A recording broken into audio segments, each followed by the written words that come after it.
وما يكذب به إلا كل معتد أثيم إذا تتلى عليه آياتنا قال أساطير الأولين كلا بل ران على قلوبهم ما كانوا يكسبون كلا إنهم عن ربهم يومئذ لمحجوبون ثم إنهم لصالو الجحيم ثم يقال هذا الذي كنتم به تكذبون كلا إن كتاب الأبرار لفي عليين وما أدراك ما عليون كتاب مرقوم يشهده المقربون إن الأبرار لفي نعيم على الأرائك ينظرون تعرف في وجوههم نضرة النعيم يسقون من رحيق مختوم ختامه مسك وفي ذلك فليتنافس المتنافسون ومزاجه من تسنيم عينا يشرب بها المقربون إن الذين أجرموا كانوا من الذين آمنوا يضحكون وإذا مروا بهم يتغامزون وإذا انقلبوا إلى أهلهم انقلبوا فكهين وإذا رأوهم قالوا إن هؤلاء لضالون وما أرسلوا عليهم حافظين فاليوم الذين آمنوا من الكفار يضحكون على الأرائك ينظرون هل ثوب الكفار ما كانوا يفعلون صدق الله العلي العظيم. وإلى أرواح المؤمنين والمؤمنات وأرواح أمواتنا وأمواتكم لا سيما إلى آية الله العظمى حسن زاد قدس سره رحم الله من يقرأ الفاتحة مع الصلاة.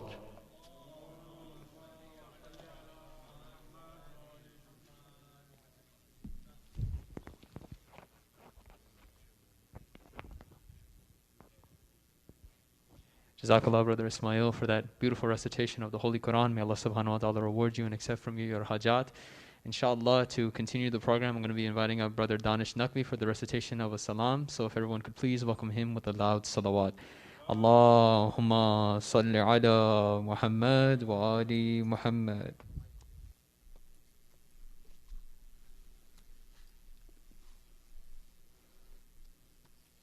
हमारे दीगर सलावात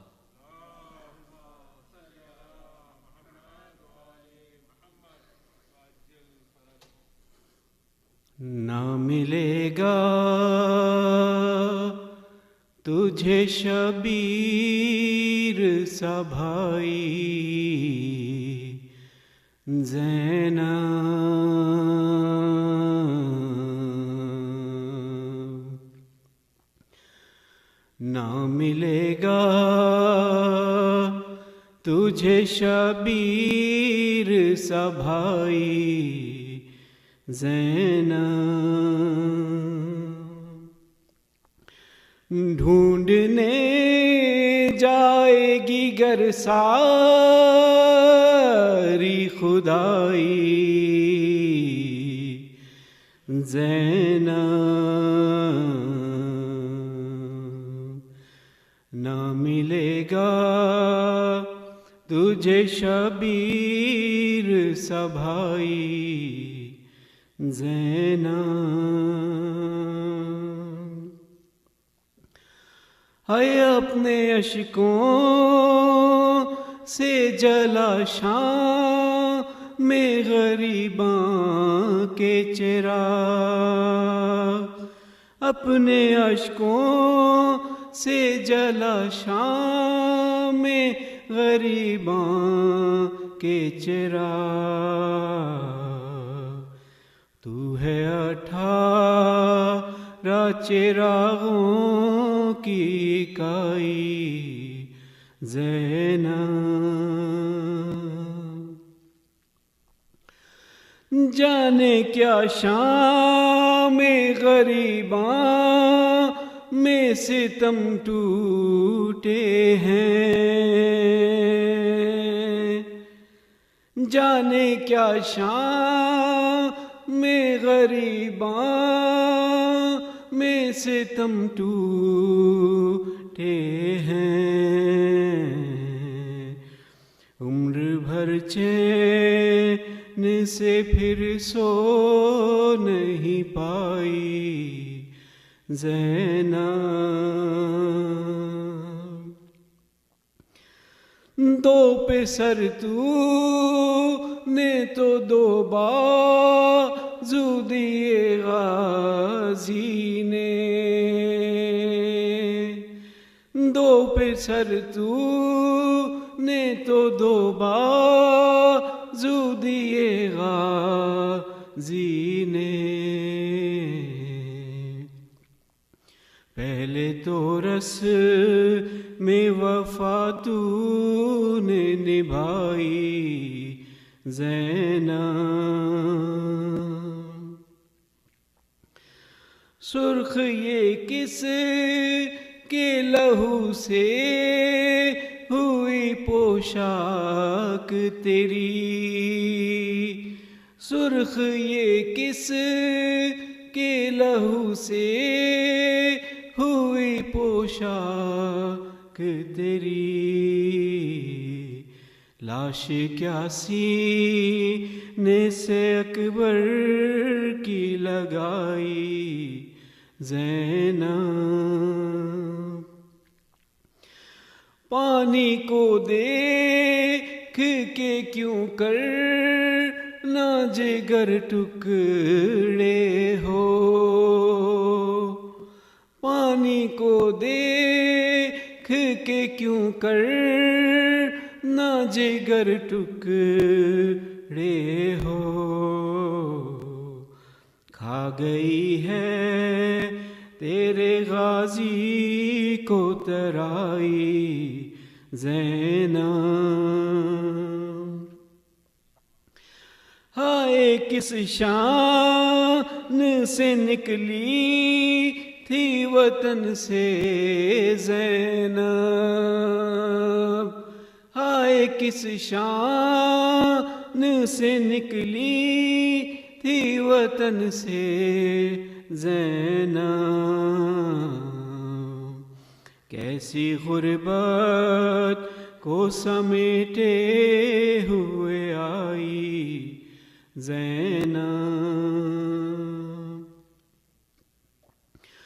روح ابا سے علمدار نہ تڑپے کیوں کر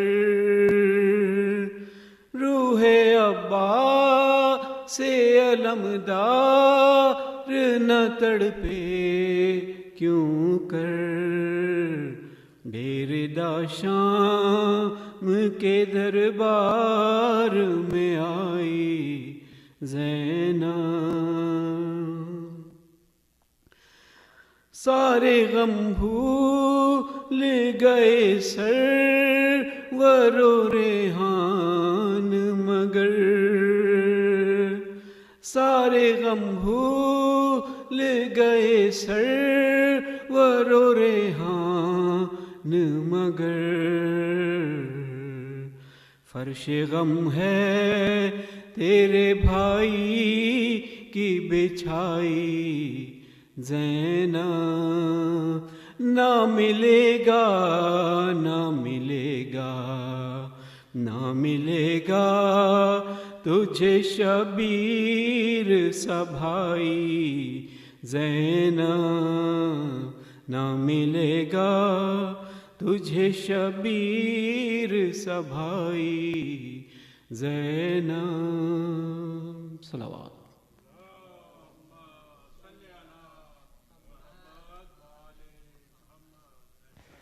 Ahsant, Brother Danish. Jazakallah khair for that beautiful recitation. Inshallah, to continue the program, I'm going to be inviting up Baloch uncle for the recitation of the Marsiya. So if everyone could please welcome him with a loud salawat. Allahumma salli ala Muhammad wa ali Muhammad.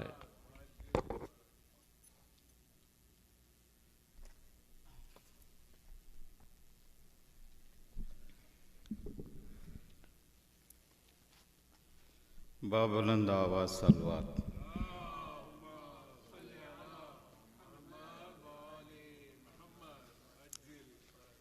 مجلس کی اجازت سے میں 2 مصرع پڑھوں گا مولا حسین پر.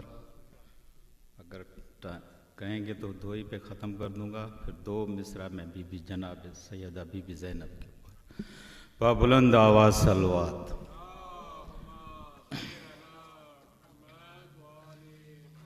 بابلند آواز سلوات.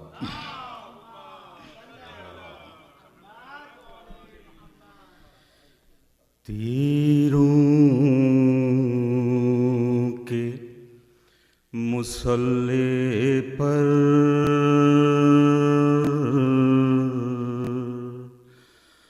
تیروں کے مصلے پر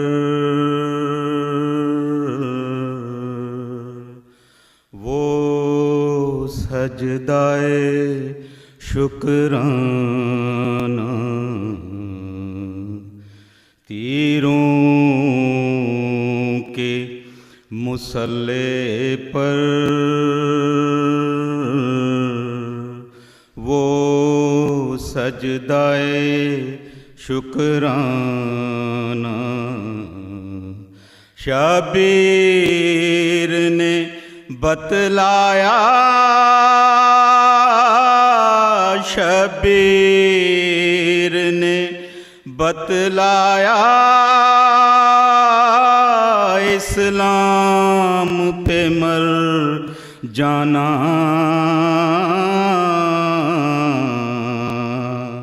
تیروں کے مصلے پر وہ سجدائے شکرانہ ایک تیر علی اصغر کی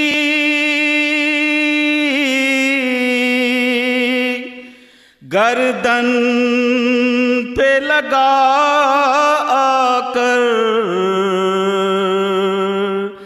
ایک تیر علی اصغر کی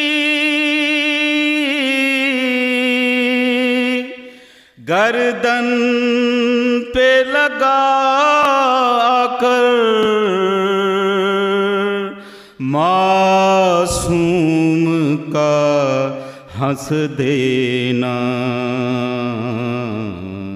معصوم کا ہنس دینا اور موت کا گھبرانا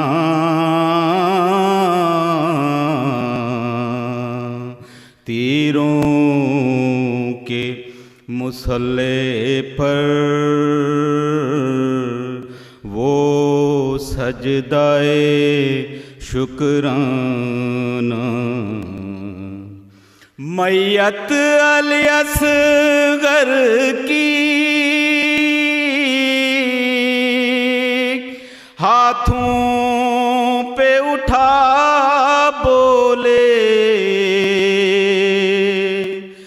میت علی اصغر کی،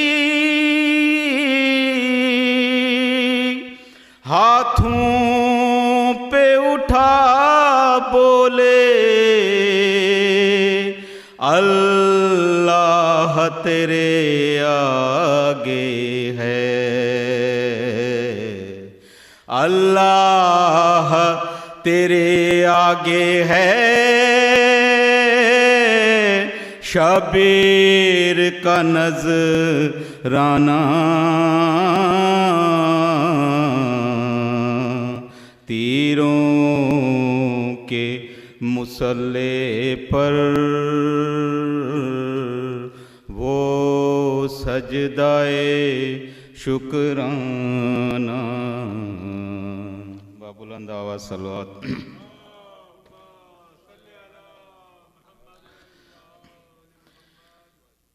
زینب کے اجڑ، زینب کے اجڑنے کے آئے ہیں زمانے، زینب کے اجڑنے کے آئے ہیں زمانے، بی بی تیری عظمت کو زینب تیری عظمت کو یہاں کوئی نہ جانے،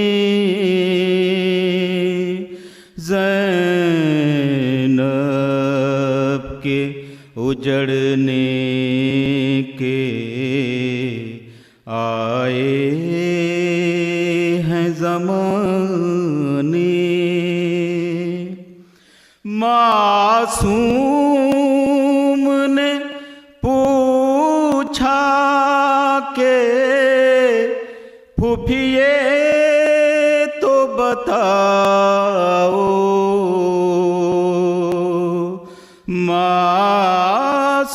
معصوم نے پوچھا کہ پھوپھیے تو بتاؤ، کیوں لوگ آ رہے ہیں خیموں کو جلانے، کیوں لوگ آ رہے ہیں خیموں کو جلانے، بی بی تیری عظمت کو زینب تیری عظمت کو یہاں کوئی نہ جانے، زینب کے اجڑنے کے آئے ہیں زمانے، مارے ہیں تماچے اور میرے بال بھی نوچے، مارے ہیں تماچے اور میرے بال بھی نوچے، جاتی ہوں میں دریا پہ चाचा को बताने जाती हूँ मैं दरिया पे, चाचा को बताने। बाबुलंद आवाज़ सलवात।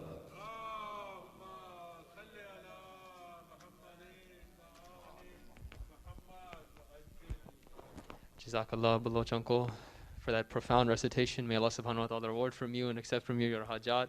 Thank you so much for joining us all the way from Orlando.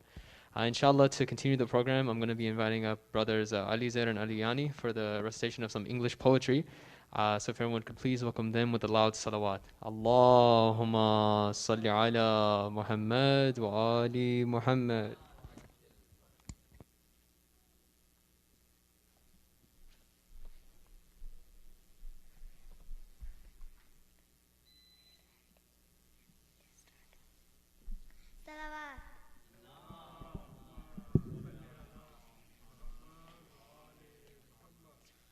Walking to Karbala, from Najaf to Karbala. Walking to Karbala, from Najaf to Karbala. I'll give my life and soul just to get to Karbala. Let's go, brother, to the land of Abba Abdullah. Go and pack your bags, let's reach the land of Karbala. We cannot be late, we must go and catch our flight. Soon we'll be under the dawn of Karbala's great night. This is Arbaeen, let's go do the Arbaeen. This is Arbaeen, let's go do the Arbaeen of our Imam Hussain. Let's perform the Arbaeen. Walking to Karbala, from Najaf to Karbala. Walking to Karbala, from Najaf to Karbala. I'll give my life and soul just to get to Karbala. Come and let us visit our first beloved Imam. We ask him for our safety through the path of Islam. We start off our journey, we walk past Wadi Salam. This is the biggest graveyard in the whole of mankind. Walk, walk, brother, walk. Don't get tired, you can walk. Walk, walk, brother, walk. Don't get tired, you can walk. The angels do record and God will give us rewards. Walking to Karbala, from Najaf to Karbala. Walking to Karbala, from Najaf to Karbala. I'll give my life and soul just to get to Karbala. Look at all of these servants of Imam al-Hussein, giving water to the walkers of you who were slain. In the whole world, this is the most generous event. People, let us stay with them so that we can lament. Thank you, O Allah, for this blessing, O Allah. Thank you, O Allah, for this blessing, O Allah. For my heart to be near, so close to our Amir. Walking to Karbala, from Najaf to Karbala. Walking to Karbala, from Najaf to Karbala. I'll give my life and soul just to get to Karbala. Did you know every step we take gives us big blessings? 1,000 deeds we get and 1,000 remove sins. We have now reached the blessed land of our third leader. We ended in the land of heaven of our teachers. Labbaika Hussain, I am here for you, Hussain. Labbaika Hussain, I am here for you, Hussain. Every year, inshallah, I'll come walking to Hussain. Walking to Karbala, from Najaf to Karbala. Walking to Karbala, from Najaf to Karbala. I'll give my life and soul just to get to Karbala. I'll give my life and soul just to get to Karbala. Salawat.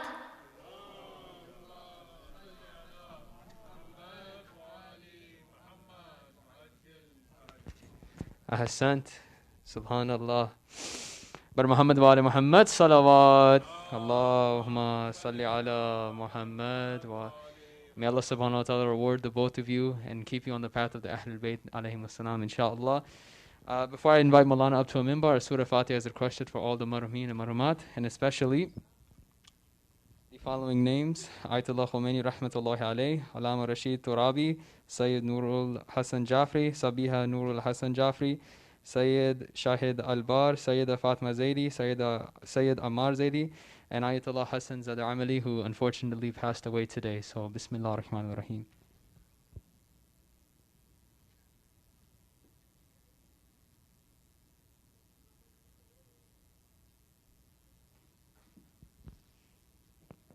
Also, inshallah, a quick announcement on Monday. There's going to be the Shab Arbaeen program. It's going to start at 7:40 with the recitation of with Salat al-Maghrib, then the recitation of Holy Quran, Salam and Marcia, and then the Urdu Majlis is going to be here by Maulana Mudassir Shah Muzvi in Hall A and B, and inshallah, Sheikh Bilal Hussain is going to be doing the English Majlis in Hall C. So with that being said, inshallah, I would now like to invite up Sheikh Bilal Hussain, who has graciously given us his presence all the way from the New York, New Jersey area. So if everyone could please welcome him with the loud salawat. Allahumma salli ala Muhammad wa ali Muhammad.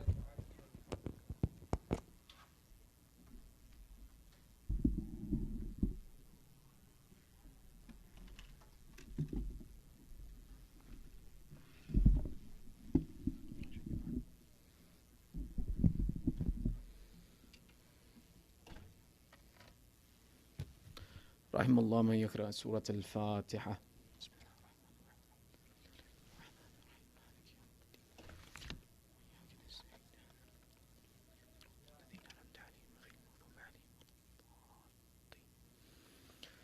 أعوذ بالله من الشيطان الرجيم. بسم الله الرحمن الرحيم. رب اشرح لي صدري ويسر لي أمري واحلل عقدة من لساني يفقهوا قولي. الحمد لله رب العالمين، ثم الصلاة والسلام على سيدنا ونبينا وحبيب إله العالمين أبي القاسم محمد. اللهم صل على وعلى آله الطيبين الطاهرين المعصومين، واللعنة على أعدائهم أجمعين من الآن إلى قيام يوم الدين. أما بعد، فقد قال الله تعالى في محكم كتابه الحكيم وقرآنه المجيد: بسم الله الرحمن الرحيم. ومريم ابنة عمران التي أحسنت فرجها فنفخنا فيه من روحنا وصدقت بكلمات ربها وكتبه وكانت من القانتين. آمنا بالله، صدق الله العلي العظيم. صلوات على محمد. اللهم صل على Your second salawat to hasten the master of our time, Sahib al-Asr wa Zaman. Allahumma salli ala Muhammad wa. And your loudest salawat is condolences to the master of our time. Allahumma salli ala Muhammad wa Muhammad. Respected elders, brothers and sisters, أعظم الله أجورنا وأجوركم بذكرنا المسائب آل Muhammad. May Allah increase in our reward for commemorating the difficulties of Ali Muhammad. Today in particular is condolences to the master of our time for the loss of one of the ulama, one of the guides, one of the lights in the time of ghaibat. And the loss of any scholar, and the loss of specifically a scholar who has spent his life in the service of Islam, is a great loss for all of us. And it's one that we even present ta'ziyah to the Imam of our time. And inshallah we'll recite one more Fatiha for Allama Hassan Zadeh Amali. Bismillah ar-Rahman.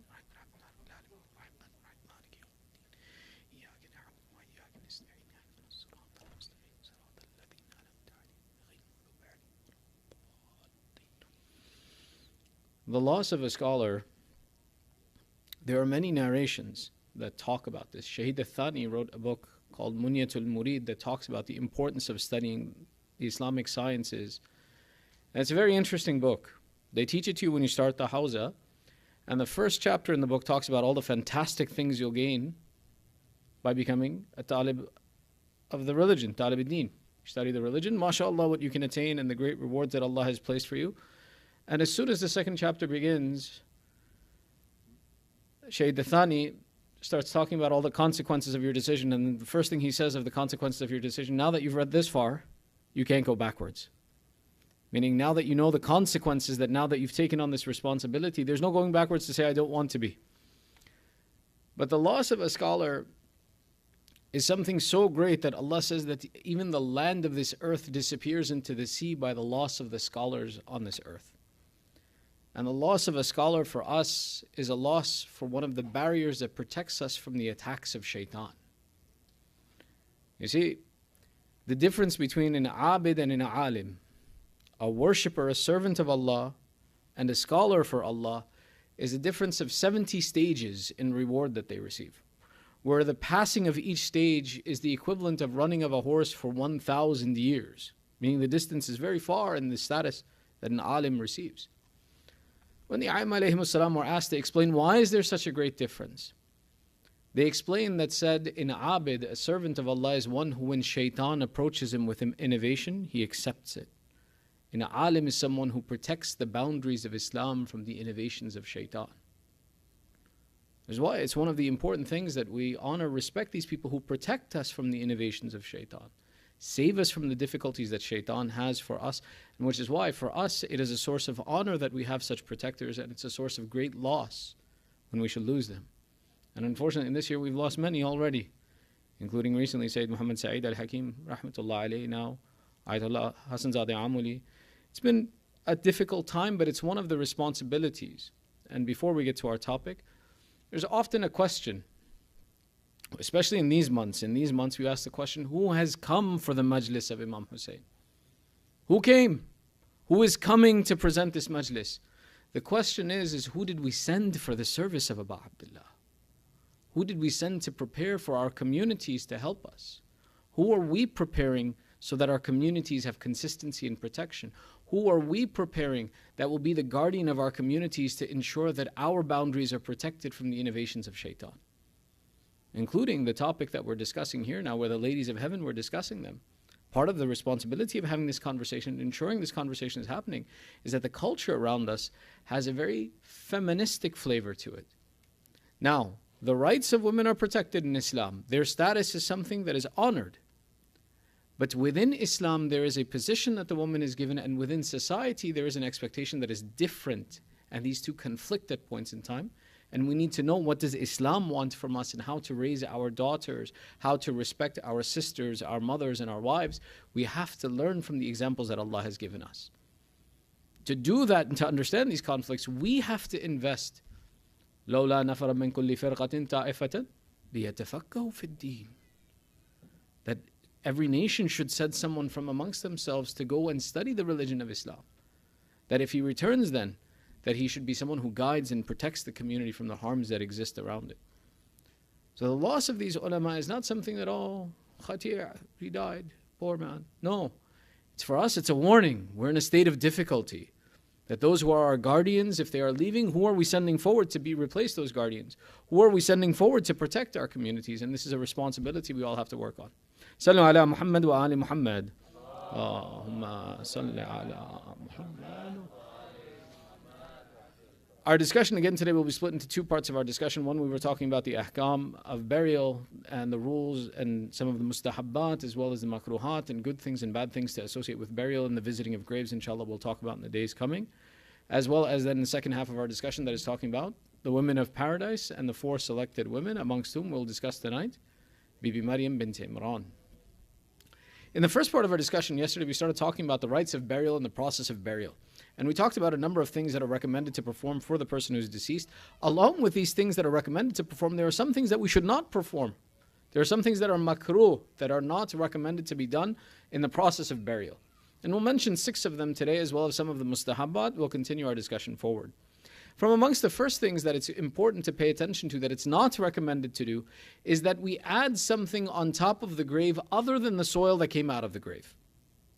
Now, whether this is, for example, that people bring in, other mawad or other things or other items to place on top of the grave, it is makruh to do this, and rather it's preferred that the grave should be kept with the soil that it came from. Anything in addition to that is known as a weight placed upon the body.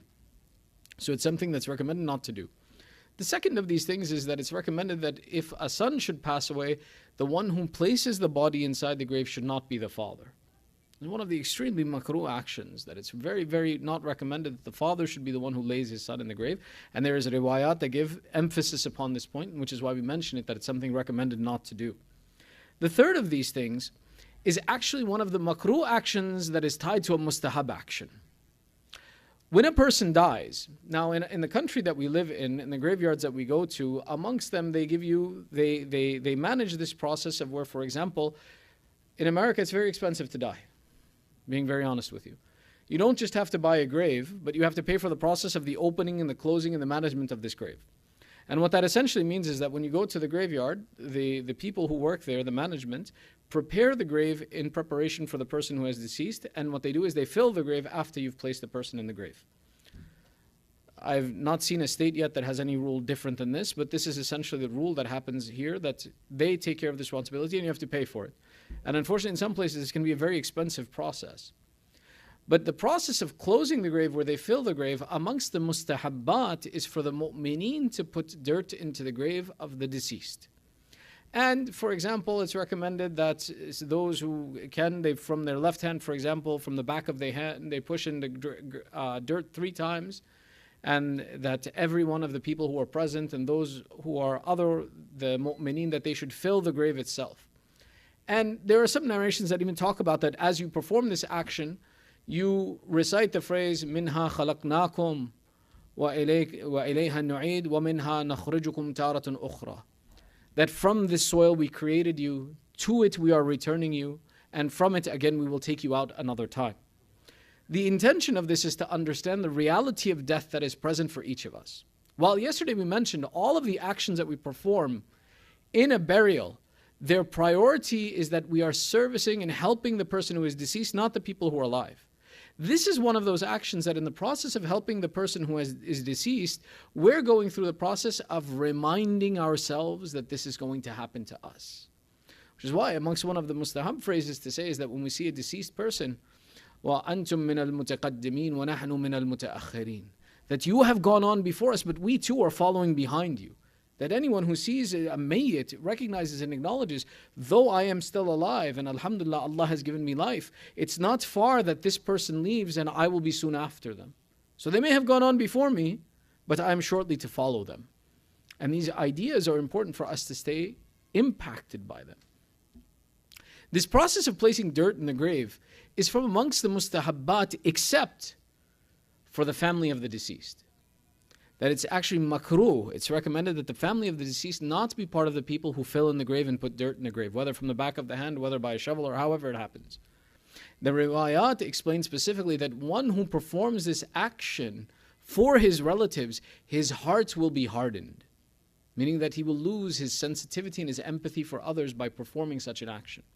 There are certain professions, for example, the digging of graves, for example, the slaughtering of animals, that say that it can harden a man's heart.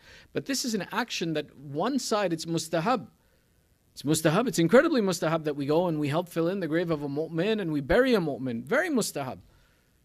Our Prophet Rasulullah sallallahu alayhi wa sallam,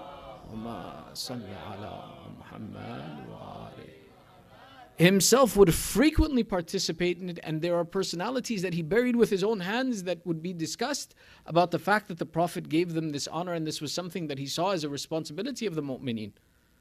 There are a number of people that when they pass away, it is Rasulullah who manages the entire process as an education. That this is important. People, don't be ignorant of this. Don't be negligent of this responsibility. And he even gives a statement, عَلَيْكُمْ بِحَادِمِ اللَّذَّاتِ, I enjoin upon you, O believers, the destroyer of desires. I said, ماذا ذلك? What is that? What is the destroyer of desires? He says, زِيَارَةِ الْقُبُورِ, visiting the graves. That visiting the grave and going through the process of assisting someone in the burial process is something that reminds you of the limitedness of this life and reduces and restricts your desires. Therefore, give it priority, make it something important. So these are the good things to perform, and which is why for the mu'mineen to attend and to help fill the grave and to bury a person, mustahab, very good. But if it's my own relative, it is something that is now makruh, it is something that's frowned upon that we should not perform. The next of these items is that, for example, to build upon a grave, something like for example, a dome or a shrine, in the sense of, for example, building up the grave high. And that to build it in such a way that it makes a shape of I don't want to say dome, because a dome is something different. We're saying we build up the grave where we give it a shape that's rounded from the sides and we make it a round cover. Amongst the mustahabbat is that you should make the grave squared from all four sides and make it a rectangle, a proper rectangle over it. And that if you are to straighten out the grave, that you do not build upon it greater than 4 finger spans that are spread apart. So meaning that, for example, if I want to raise the grave a little bit or I want to straighten it out, it should not be done. It's makruh that it should be bigger than 4 fingers spread out.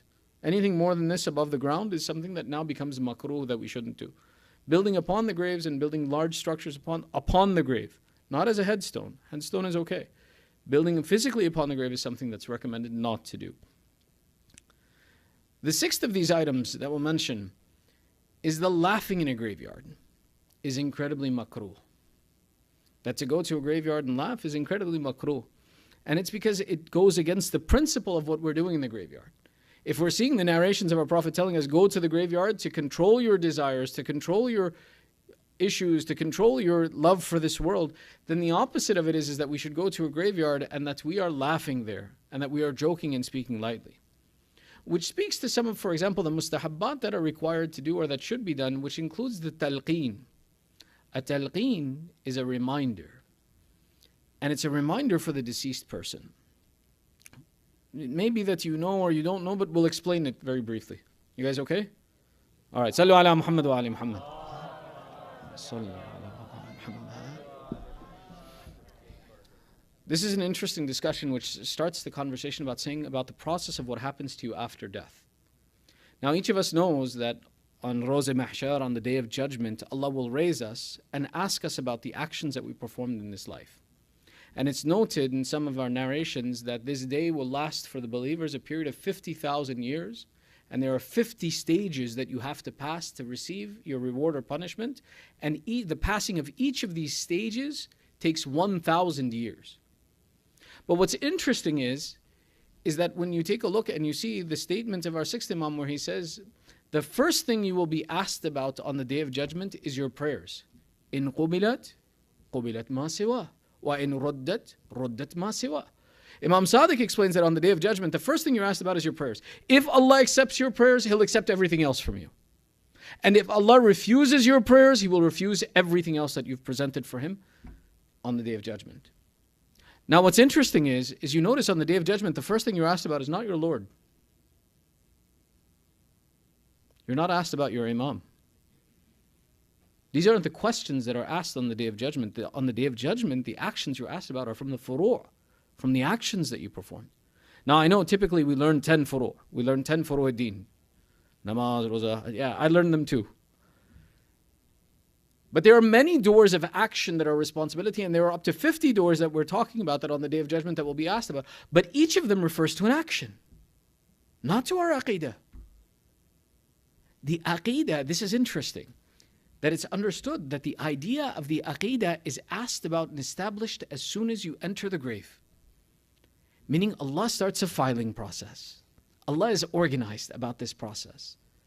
That as soon as you die, the first thing is your philosophy of which group you'll be raised with is established the moment you die.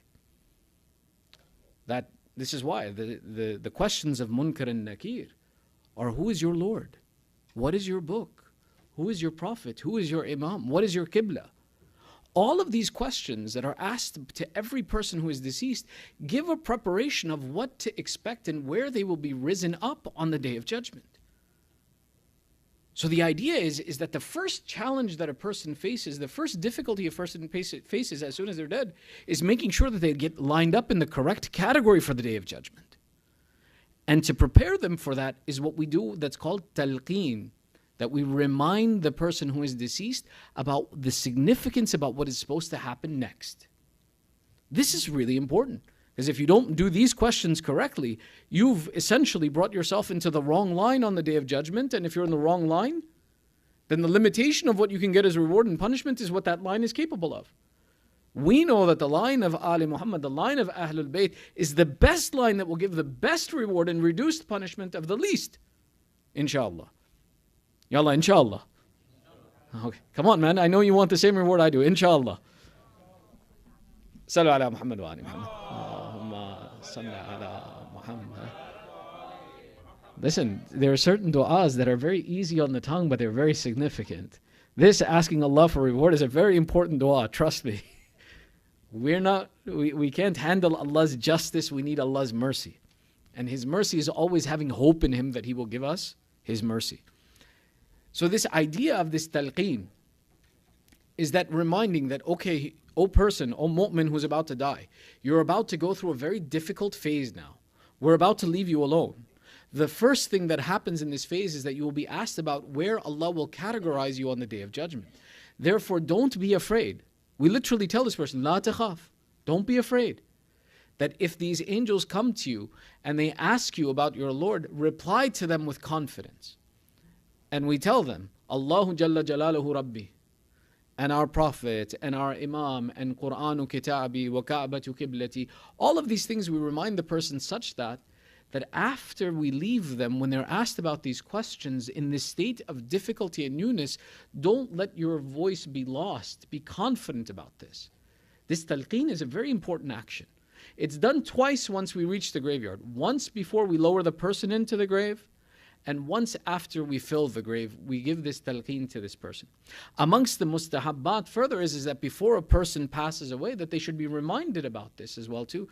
That if we see someone who's in halat al-ihtidar, ihtidar is that condition before death, that you're about to die, that this is one of the things that's recommended, that you sit there and you remind them that don't be afraid. Remember who your Imam is. Remember who your Prophet is. Remember what your book is.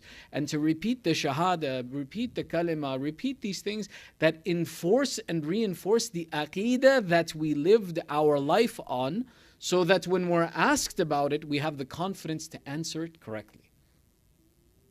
It's a very important action. The problem sometimes happens is that we don't know what's going on. We go to the graveyard and okay, Maulana will come, he'll talk, and we just, okay. They'll tell us what we need to do next. One of the big mistakes that we make is during this talqeen, we're having side conversations. We're talking about the affairs of this world. Yeah, man, after this I got to get back to work. I hope they finish on time. We're worried about work, and this poor marhum is worried about what's going to happen with his akhirah. This is why it's important that we attend these events, we pay attention to them, and we learn about the obligations that we need to perform and learn about the things that are important. What's going to make a difference? And that's the thing. If I realize that the first thing I'm going to be asked about that's going to set my direction in the grave is this aqidah, then I know in my life I need to enforce and live by this aqidah. I need to know and I need to think about that my Allah is one. What does that mean? I need to know, what does it mean when I say I seek guidance from the Prophet of Allah and Rasulullah sallallahu alayhi wa sallam? Allahumma salli ala Muhammad. Is my Prophet. What is the significance of that statement? What is the significance of knowing my A'immah? Do I even know the names of my A'immah in the order that they are? These are important qualities that I need to establish, so that in that time of difficulty where this talqeen is recited, that first and foremost we take it seriously. We're not having our side conversations. We're paying attention. We're focused. We're not a source of distraction for the deceased. That, for example, we're talking about, oh, Khati, poor man, he left us, gharib, oh, what's going to happen now to his children? No, this isn't the time to worry about the children. You can worry about them after you leave the graveyard. Right now, focus on this person and give them this time and this focus. That we focus and we pay attention to this individual and this talqeen that is very significant. I apologize. It's something important, so I get carried away. Inshallah, tomorrow night we'll continue with this. There are more points that to discuss in this effect of both what we do at the grave when we're burying the person and how we visit the grave afterwards. And inshallah, tomorrow night we'll continue with this discussion. Sallu ala Muhammad wa ali Muhammad. Allahumma salli ala Muhammad. Our discussion for tonight revolves around the second of these four ladies that we mentioned yesterday, that there are four women who are known as the women of paradise that were introduced to us by our Holy Prophet. The first of whom we mentioned was Bibi Asiya. The second of whom that we mentioned today is Bibi Maryam bint Imran. Bibi Maryam bint Imran is unique amongst these four because of the four of them, she is the only one whose name is mentioned in the Quran. And it is mentioned over 30 times, and it even includes that an entire surah is named after her. Now, One of the ways that, for example, us living in a foreign land, living as a minority with the Christians who don't know our book, one of the processes by which we connect with them is by even mentioning that their religious personalities, the people who they honor and respect, are honored and respected with us. Many Christians don't know that we have an entire chapter named after Bibi Maryam. And even reading this chapter, they find similarity between our religion and our ideology of faith and theirs. And they see the similarities between us. But the problem is, how do you tell someone else to read the chapter of Bibi Maryam when we ourselves haven't read it? You see, the recitation and the association of the Quran is something very significant both for spiritual reasons and for educational, cultural, and social reasons that give us the resources that we need living in a foreign land. How do we build a relationship with the people around us? How do we talk to them, and how do we create unity with the people around us? If we don't know our book, how can we ask someone else to treat us kindly because of the similarity between us and them? So it becomes very important that we spend some time in these discussions and learn about these people. And Allah specifically in this lady sets her as an example. وَمَرْيَمَ بِنْتَ Imran. The verse 12 of Surah Tahrim, the 66th surah of the Holy Quran, begins with waw al-ataf, meaning that this waw is adding on that what Allah began the discussion of in the previous verse is continued in this verse. And the ataf is upon وَضَرَبَ اللَّهُ مَثَلًا لِلَّذِينَ آمَنُوا, that Allah has made an example for those who have faith. And He made an example. First, Allah says, إِمْرَأَةَ فِرْعَوْنَ. That first example that I give all of the mu'mineen is of the wife of Fir'aun, who was Asiyah bint Muzahim. And now this verse begins with وَمَرْيَمَ بِنْتَ Imran. And the other example that I'm giving you, Allah is telling us, is of this Maryam bint Imran. Now, Bibi Maryam bint Imran, again, we'll mention some of her story. MashaAllah, the story of Bibi Maryam is attached to the story of Nabi Isa. Our discussion tonight is not the mention of Nabi Isa. Inshallah, we'll do that December 24th. When the others do it, we'll do it too. It's okay. But the mention of Bibi Maryam and her story is something that we can take directly from the Quran. And this is an important discussion as well too. That the discussion of Bibi Maryam is not restricted only to Surah Maryam, but rather her discussion and mention is in a number of places. One of the beautiful places to look at the discussion of Bibi Maryam, where we'll look at it, is in Surah Al-Imran. Surah Al-Imran, the family of Imran, right? Maryam bint Imran. Now what's interesting is there are three people known as Imran in the history of Islam. One is the father of Nabi Musa. The second is the father of Bibi Maryam. The third, you guys know? Who knows? Abu Talib. Sallu ala Muhammad wa ali Muhammad.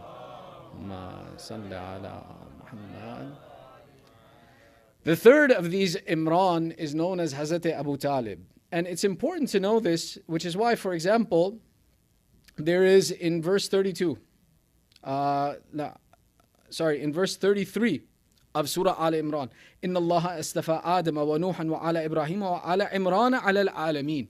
That Allah has chosen Adam and Nuh and the family of Ibrahim and the family of Imran above all people. That the question is who is this Ali Imran? Who is the family of Imran? And it's correct to say that all three of these can be listed as examples, including the father of our master Amir al-Mu'mineen, Hazrat Abu Talib alayhi salam.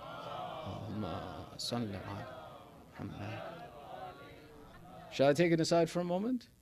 About Hazrat Abu Talib? Alright. Someone asked our 8th Imam, they said that amongst us, they wrote a letter to our 8th Imam, and they said amongst us is a debate about the status of Hazrat Abu Talib as a Muslim. Was he a Muslim? Was he not? Imam Radha gives a very important reply. Imam Radha replies to this question. He says that one who disbelieves in the Islam of Abu Talib is not a Muslim. Do you understand what that means? A condition for a Muslim, as is listed in the second to last verse of Surah Baqarah, is that as a Muslim, we believe in all of the Anbiya and the representatives of Allah on this earth. وَلَا نُفَرِّقُ بَيْنَ أَحَدٍ مِّنْهُمْ. We don't make a difference amongst any of them. If a Muslim refuses to acknowledge one of the authorities of Allah, or one of the Anbiya or Awsiya of Allah, the Quran is telling you you're no longer a Muslim. When Imam Rida makes the statement that one who doesn't believe in the Islam of Abu Talib has left the religion of Islam, Imam Rida is explaining that this Abu Talib was not just the father of Amir al-Mu'mineen, but he was one of the awsiya and the representatives of Allah on this earth. Allahumma salli ala Muhammad. So meaning the status of Abu Talib is not something that you and I debate. The status of Abu Talib is something that Allah has designated as a rukun, as a necessity for you to be a member of the religion of Islam, that Abu Talib is part of the religion of Islam. These things that we hear, unfortunately, are a character assassination against him, and tomorrow we'll talk more about character assassination when we talk about Sayyidah Khadija. But our significance here is that in this surah, around verse 35 begins a very interesting conversation that starts with the story of Bibi Maryam and ends with the story of Nabi Isa and ends in verse 61 with the verse of Mubahila. If you ever want to teach someone or show someone what the Islamic perspective is about these holy and sanctified personalities of Bibi Maryam and her son Nabi Isa, start from this conversation. Look at verse number 35 and start your conversation from Surah Al-Imran, where it begins with إِذْ قَالَتِ امْرَأَةُ إِمْرَانَ رَبِّ إِنِّي نَظَرْتُ لَكَ مَا فِي بَطْنِي مُحَرَّرًا فَتَقَبَّلْ مِنِّي إِنَّكَ أَنْتَ السَّمِيعُ الْعَلِيمُ. Now, the background to this conversation is that Hazrat Imran was one of the prophets of Allah, and his wife, who is in English known as Anna and in Arabic known as Hanna, were from amongst the representatives of Allah, and Hazrat Imran was one of the prophets of Bani Israel. Now, like Nabi Ibrahim, there was a very lengthy period of time in his life where he did not have children. And eventually, in one night, he has a dream that Allah has given him a son, and this son is someone who will be a person who cures the sick, cures the blind, and brings the dead back to life, and is a prophet of Allah. Hazrat Imran, when he wakes up from this dream, one of the ways that revelation is given to the Anbiya is through truthful dreams. There's the speaking with Jibreel, there's the wahi from Allah in many different fashions, but one of the aspects of wahi is that truthful dreams come to the Anbiya. So this Nabi Imran turns to his wife and he says to her, "Oh Hanna, Allah has granted us and blessed us that now we will have a child in our life, and this child be one of the great prophets of Allah. And that he will cure the leper, cure the blind, and he will raise the dead back to life." And he becomes happy and pleased, but before this child is born, Hazrat Imran passes away. Now Bibi Hanna is alone and she's expecting. And some would say it was a very short period of time that was left in her expecting.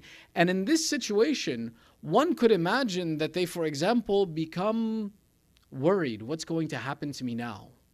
What will be my conclusion? What will be my consequence?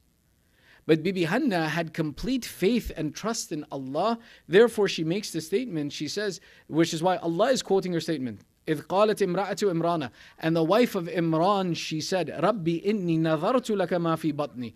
Oh Allah, I pledge an oath and I dedicate unto you that which is in my womb.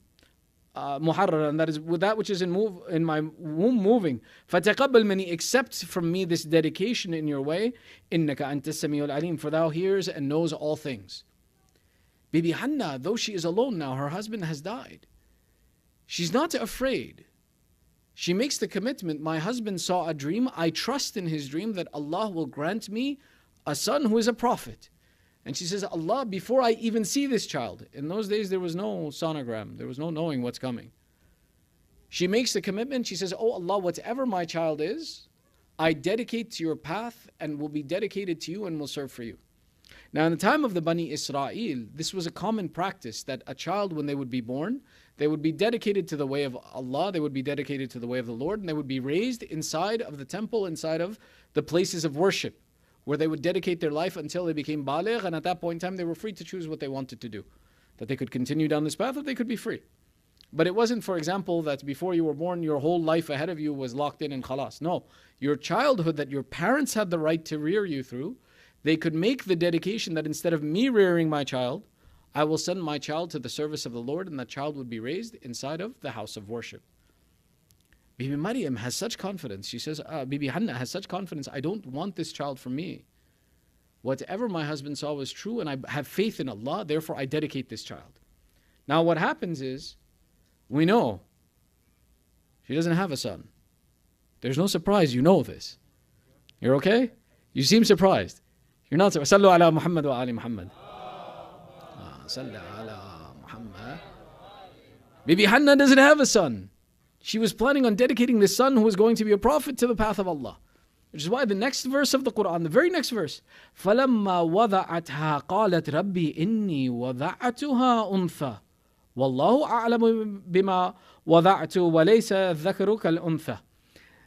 Here, Bibi Hannah is surprised. She says, my husband saw a dream that from his children, from his son, the child he was supposed to have was supposed to be a prophet of Allah. And Bibi Hannah is surprised now. She says, how is it? Oh Allah, I didn't have a son. What happened to that dream? Now, there's a few different explanations that go on here. That why is there a discrepancy that Hazrat Imran saw that he would have a son who would do all of these miracles and a daughter is born. One of these discrepancies makes the statement that Allah's command can change as the situation on this earth changes. Now, this isn't something that's unusual. Rather, as a matter of fact, there are some other examples of this present for us as well too. Shall I give you a couple of examples? We'll give 2 examples, all right? Sallu ala Muhammad wa ali Muhammad.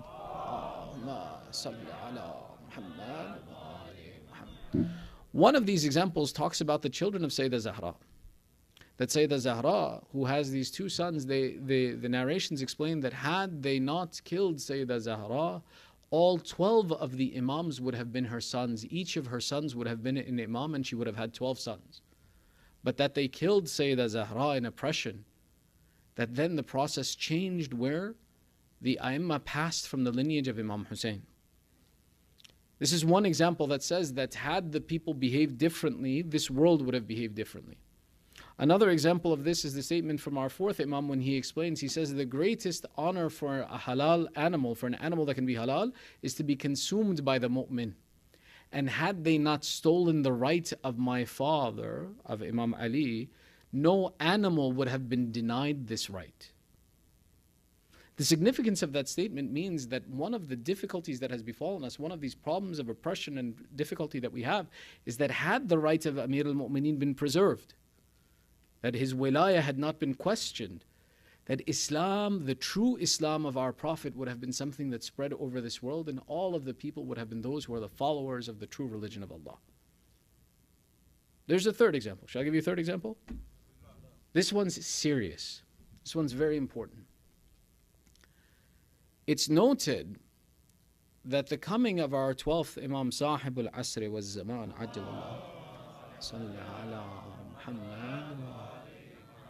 the coming of the relief was something the Aimma had even told the believers about. That at such and such time, the Faraj will come. This affair was not hidden from us. But Imam Sadiq explains, he says, because you people, us, could not keep our affairs secret, Allah delayed this matter further. And then He did not tell anyone of this affair. That there are points where Allah has made a decision that will be in our benefit and in our interest, but our poor character and behavior, our abuse of the rules and the tools that Allah has given us denying the authority of Allah on this earth, causes an action to come to delay to a point where we no longer know when it will be. It was true, the mu'mineen at a time knew that the faraj, the relief of Allah would come to us, and we even knew when it would come to us. But the fact that we couldn't keep the affair secret to ourselves. Remember, there are some affairs of the Ahlul Bayt that they tell us are not for everyone. They are not to be discussed publicly. There are affairs for the mu'mineen that need to be preserved within ourselves and not shared outside. And when we abuse that process, and when we go through this process of sharing information we're not supposed to, we go from being the helpers and the lovers of Ahlul Bayt to being the supporters of the enemies of Ahlul Bayt. That sometimes the revealing of the characteristics of the Aimma alayhimus salam is what caused their blood to be shed, is what caused them to go through difficulty and pain, was because us, the mu'mineen, didn't know the right place for the right conversation. Not all of the affairs of the Ahlul Bayt are intended for all people. It's similar to the idea that, for example, You take a child from high school and you hand him a 300 level chemistry book from college. He's going to look at it and he's not going to understand a word of it. The same way as the ma'rifat of the Ahlul Bayt alayhimus salam. Some of their characteristics, to appreciate and to understand the authority Allah has given them, you have to first approach them to learn what is the role of the Imam, what is the authority of the Imam, what is the position of the Imam. And then once you understand this position, then you can go and understand the particular fada'il of that individual. One of the biggest victims of this characteristic is none other than our master Amir al-Mu'mineen Ali ibn Abi Talib alayhi salam.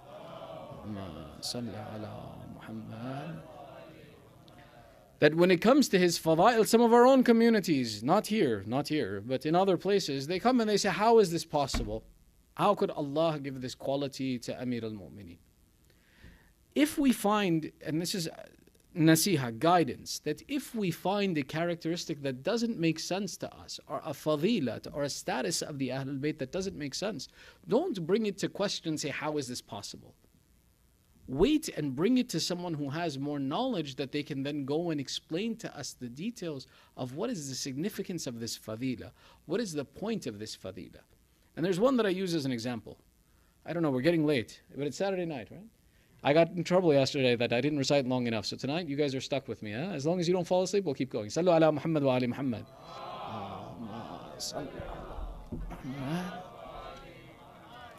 There is a hadith Qudsi that's narrated to us that says that when Rasulullah went into Mi'raj and he speaks to Allah, Allah gives the statement, he says, Lawla anta ya Rasulullah ma khalaqtuka.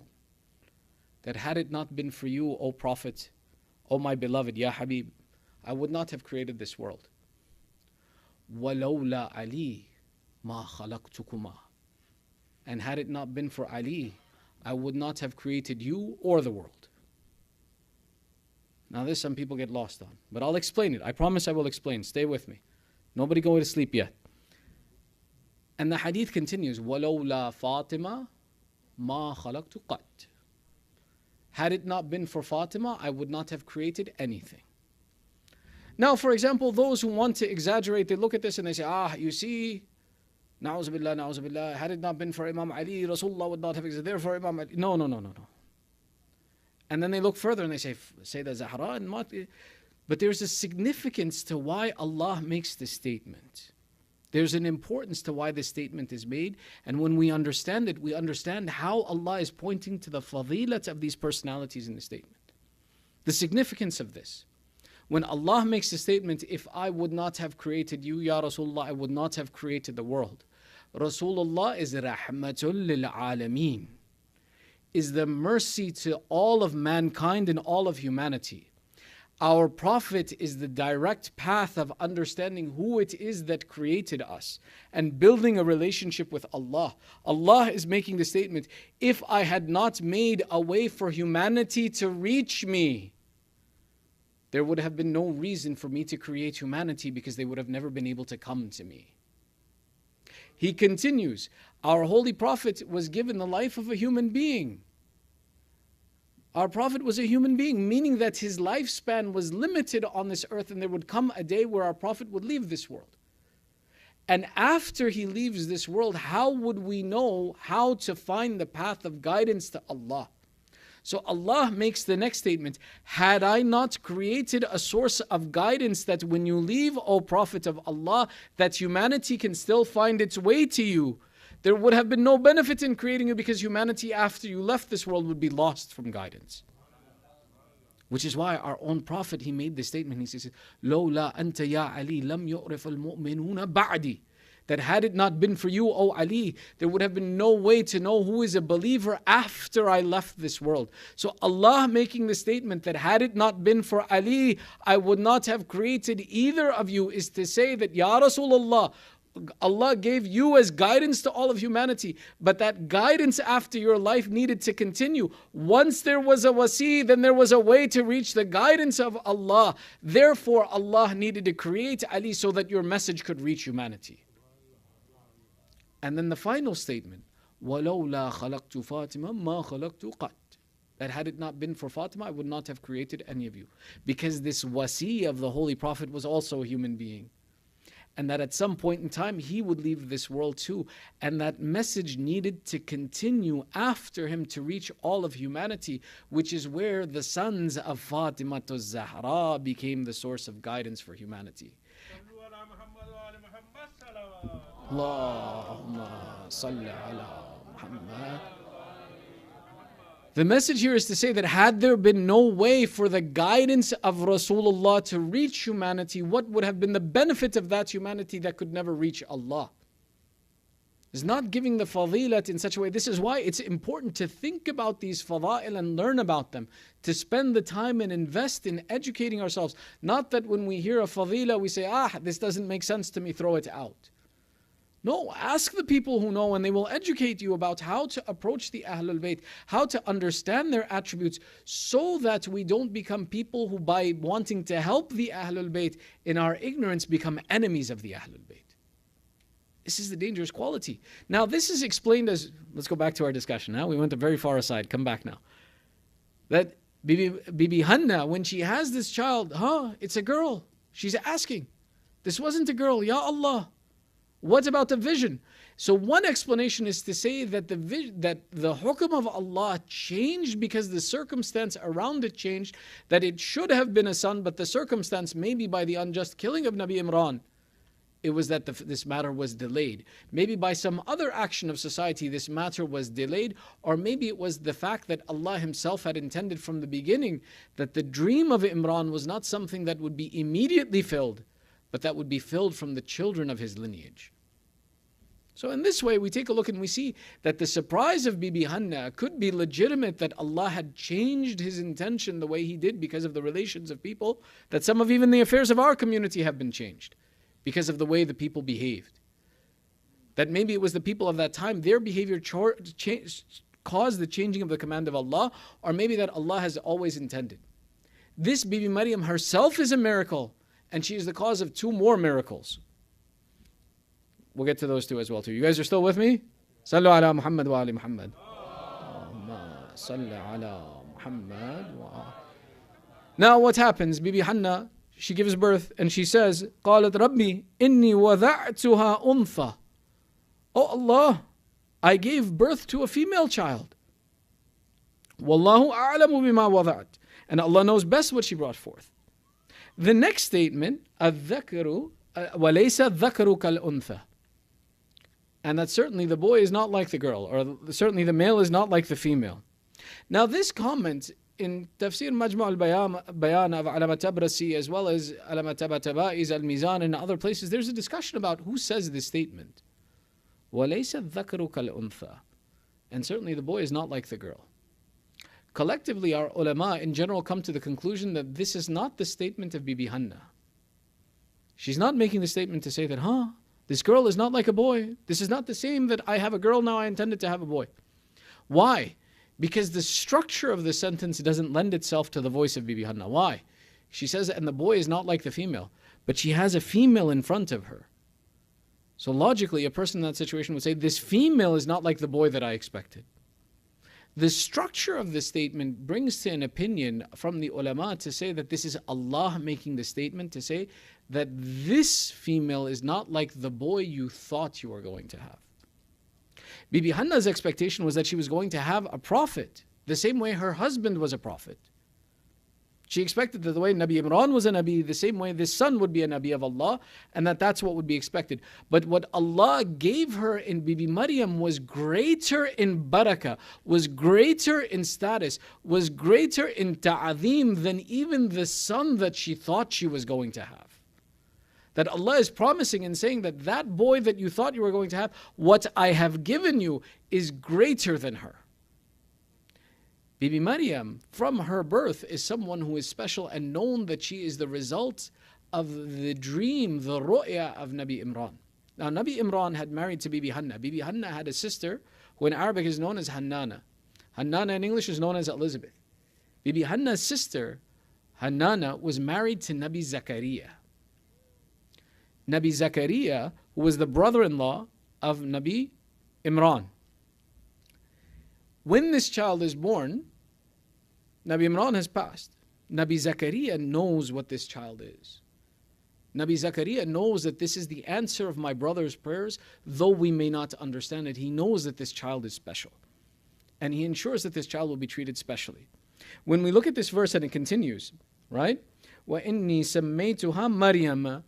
Bibi Hanna says, regardless, oh Allah, I dedicate this child to you and I name her Maryam. Maryam, the name translates to the servant, the one who is a servant of Allah. وَإِنِّي أُعِيذُهَا بِكَ وَذُرِّيَّتَهَا مِنَ الشَّيْطَانِ الرَّجِيمِ. And I seek refuge and I commend her and her offspring to thy protection. I'm asking, oh Allah, save them from the evil machinations of shaitan and the one who is accursed. And she continues with this plan to commit this child to the service of Allah. Now, there's a historical conversation that how do you commit an infant to the service of Allah?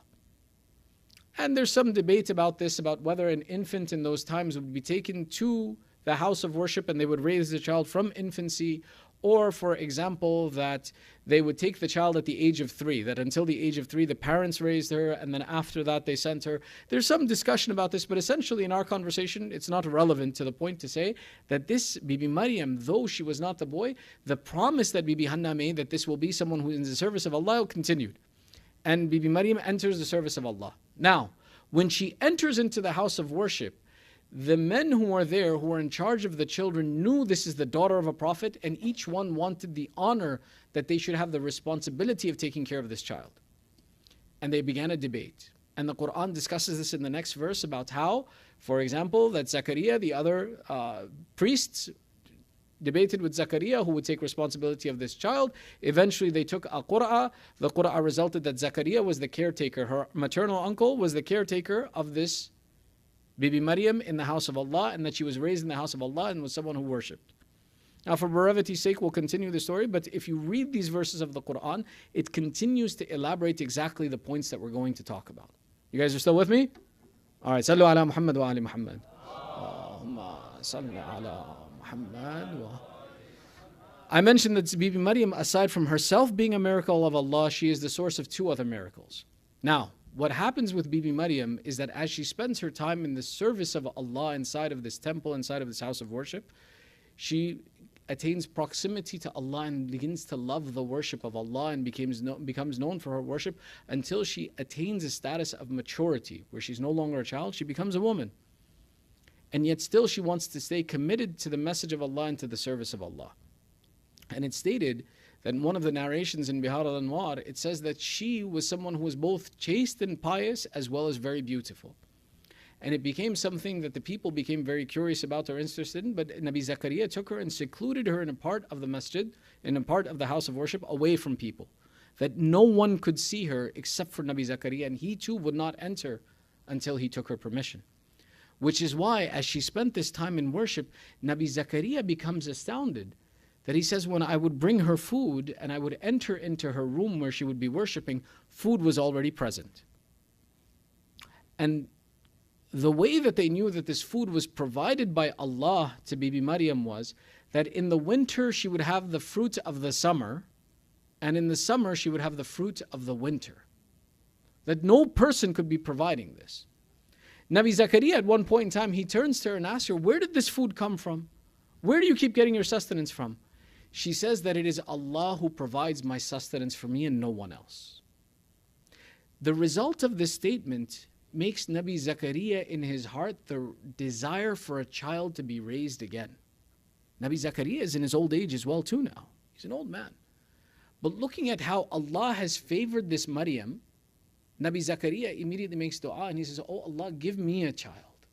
Give me a son who will inherit from me. Give me someone who will continue the lineage and will inherit from Yaqub. Looking at the piety and the worship of Maryam, Zakaria makes this dua and Allah answers this dua and blesses Nabi Zakaria with his son Nabi Yahya. The story of Nabi Yahya is something itself which is very special. Nabi Yahya's shahadat in Azamat is second only to Imam Hussain. That after the shahadat of Imam Hussain, the second greatest shahadat in the history of the children of Adam is that of Nabi Yahya. And it's the result that when Zakaria is granted this child, he makes this dua by the wasila of the 5 names of the Ahlul Bayt. When you open Surah Al-Maryam, it begins with Haruf al-Muqatta'at. Haruf al-Muqatta'at are those letters who are pronounced separately, whose meaning is hidden to us. But the letters in the beginning of Surah Maryam are Kaf, Ha, Ya, Ain, Sad. These letters, is explained, were revealed in some of the Mufassirin. They've explained that these letters were revealed to Zakaria. That when Zakaria used the wasila of the Ahlul Bayt, and he asked, "Oh Allah, by the right of Muhammad, Ali, Fatima, Hassan, and Hussein," he makes dua. He says, "Oh Allah, when I mention these first four names, my heart becomes pleased and happy. But whenever I mention the name of this Hussein, my heart becomes very sad." So Allah sends Jibreel, and Jibreel teaches Zakaria, Kaf, Ha, Ya, Ain, Sad. Kaf for Karbala, Ha for Halakatil Hussein, Ya for Yazid Mal'un, who will be responsible for the killing of Hussein, Ain for the Atash, the thirst of Hussein, and Sad for the Sabr of Hussein. When Nabi Zakaria hears this, he says, "Oh Allah, truly will you take a test from your beloved Muhammad by the killing of his son in this way?" He makes the dua, he says, "Oh Allah, give me a son that I will love the way Rasulullah will love Hussein. And take from me a test that my son should be killed the way the son of Rasulullah will be killed." And the result of this dua is Nabi Yahya. And Allah names him Yahya. And Allah gives him. And the gestation period of both Imam Hussein and Nabi Yahya is of 6 months. And that this is the answer of the dua of Nabi Zakaria based upon seeing Maryam, who was someone who, when she would pray, that Allah would grant her food from heaven. In the continuation of the story, we see that eventually Jibreel comes to Bibi Maryam and says to her that, "Oh Maryam, Allah has chosen you above all other women, and He has chosen to give you a son." And she says, "But I am pure. I have never been touched by anyone." And he explains that Allah, when He commands an affair to be, it comes into existence. And if Allah wants something, إِذَا أَرَادَ شَيْئًا أَن يَقُولَ لَهُ كُن فَيَكُونُ. So he explains that Bibi Maryam, this affair was set already, and Allah has dictated, and it will be declared, and this will be a sign of Allah. And this is the second miracle that comes from Bibi Maryam. The first is Nabi Zakaria, son Yahya, and the second is Nabi Isa alayhi salam. Now, the story of the birth of Nabi Isa, and this is again something we say for the 24th of December. But in this context, one of the miracles of the situation is the speaking of Nabi Isa from the cradle.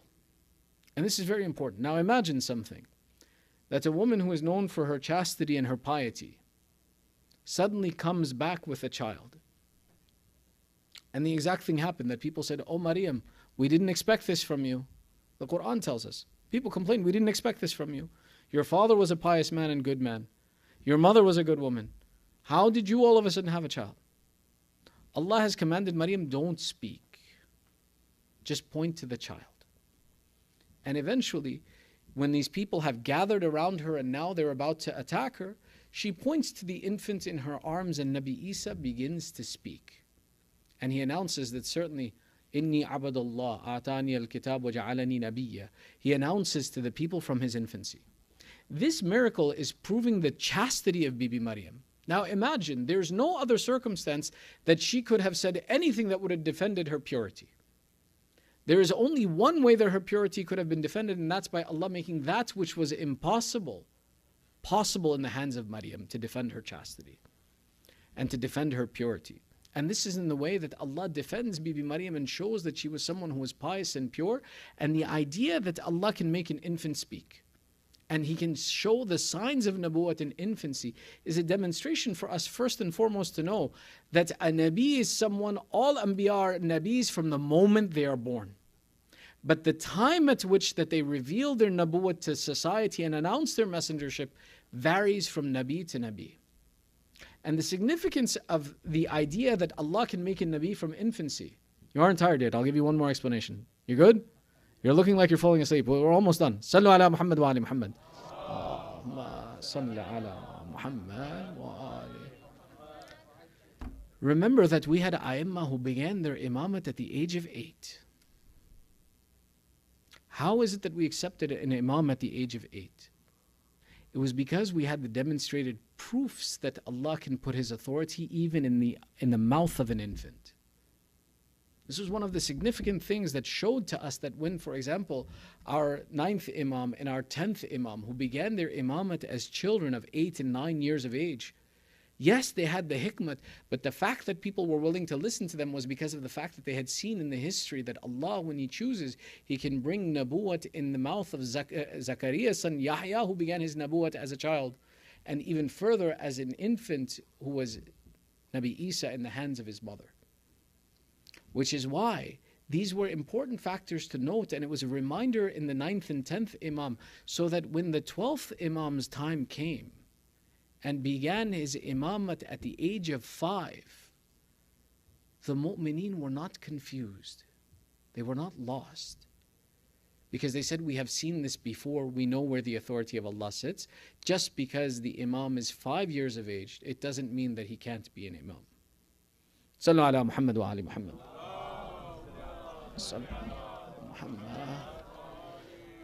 Very quickly, we're going to mention 3 lessons from the story of Bibi Maryam that are important for all mu'mineen to learn, which is why Allah mentions that this is an example for all of the believers. The first and foremost lesson that we learn from the story of Bibi Maryam is the trust in Allah. That Bibi Hanna, when she had an expectation that her husband's dream would come true, she trusted in Allah, though the expectation did not come the way she planned it. She thought she was going to have a son and a prophet, and the truth of her husband's dream would come in front of her.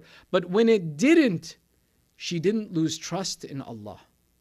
When Bibi Maryam is given a child without anyone touching her, that she would come back to society, she did not become afraid to say to the people that I will not go back to society. How will they accept me? How will it be possible for people to believe me? No, she trusts that if Allah gives a sign, it will be sufficient for her to be a protection for her. When we see difficulties come in our life, or when we see our expectations not met in society, that's the point of having tawakkul and trust in Allah. That trust in Allah is important. Whatever Allah has brought you to is khair. There is nothing bad. Everything Allah brings you to is khair. Why? Because we know that if Allah has created me, then He has created me with love. The difficulty I have is that can I trust that the challenge I'm going through is better for me than anything else that Allah could have given me? That's why the trust in Allah is one of the important lessons that we learn. That Bibi Hanna didn't turn and say that I didn't get what I wanted, I don't believe in Allah. We have people in our communities, they go through some challenge. They have a child, na'uzubillah, may Allah protect all of the children that are sick when they're born. They lose faith in Allah. Say, how could Allah do this? Allah has given you khair. You don't recognize it. It's difficult to recognize it in that moment. I'll explain this to you. Shall I explain this? Stay with me 1 minute. Sallu ala Muhammad wa ali Muhammad. Sallu ala Muhammad. When a child who is born stillborn or dies in his infancy, Allah says this child is ma'soom. There's no test for this child. And that on the Day of Judgment, these children will be the first to enter into heaven because there's no questioning. But our Prophet explains that when Allah takes these children and puts them to the door of heaven, those who are ma'soom, who die before taklif, before they die before responsibility, when they stand before the gates of heaven, the malaika will say to them, why don't you enter? Rasulullah is explaining, and these children will call out, and our parents. And our parents. And Allah will say, if it prevents you from entering heaven, take your parents with you and enter into heaven. Meaning that in this world, that's a very difficult thing. To lose your child, it's a very difficult thing. But look at the reward that Allah ties with it, which is why we say that any difficulty you see in this life, there is khair tied to it. That maybe in this life Allah gave you difficulty, but the compensation He gives you for it is such extreme things, which is why the trust in Allah and to know anything that befalls us is khair. We have to trust in Allah. The second point, and this is a very lengthy discussion, but we'll keep it very brief because I think I've tired you already, is the concept of chastity. When Allah gives us the example of Bibi Maryam in Surah Al-Tahrim, and He says, وَمَرْيَمْ مِمْنَةِ إِمْرَانَ الَّتِي أَحْسَنَتْ فَرْجَهَا, that Maryam bint Imran is an example for all of you people, not just the women, but for the men and the women, who protected her chastity. Chastity and purity is one of the significant responsibilities that all of us have as believers. That we keep away from sin, indecency, we keep away from adultery, we keep away from the shahawat and the desires that exist in this world. This is a conversation. I'm having this conversation with you very seriously, and it's something that's a very difficult conversation to have. You need to talk to your children. Whether it's pornography, dating, media, chatting, DMs, all of these things right now, society uses shahwat and desires as a way of promoting the interest of marketing and fulfilling material wealth. Our society is a capitalistic environment and nothing is off limits to sell a product, which is why even historically you know that in the old days even the TV commercials about men's razors were sold by women. Cars, burgers are sold by women. Why? Because that shahwat is what they're trying to focus on. In this time, it's not just the boys who are being affected by this, even the girls are being affected by this, that they're doing the same thing to girls now to try and get them in the same process. If you're not talking to your children about the process of chastity, then they're accepting the rules of the society and environment around them. And the rules of society have changed drastically in the past 20 years. 20 years ago, to be chaste and pure was seen as a virtue, was seen as a good quality, that you protect yourself from harm, you don't go out with strange people, you don't do these things. Now it's seen as a vice. Being chaste and pure, you're seen as there's something wrong with you. If I'm not promoting and supporting my child to tell them that Islam instructs you to be chaste and pure, then they're learning that chastity and purity is a vice and it's a bad thing and I need to lose this as quickly as I can. This is a very important conversation, that part of our Islam is to be pure. And the purity is both from these relationships and including the things that we see. There's the chastity of the eyes that's important. That you concentrate and you pay attention. Start with your youngest children. Pay attention to the media they're watching. You'll see that little children's programs have the concept of boyfriend-girlfriend.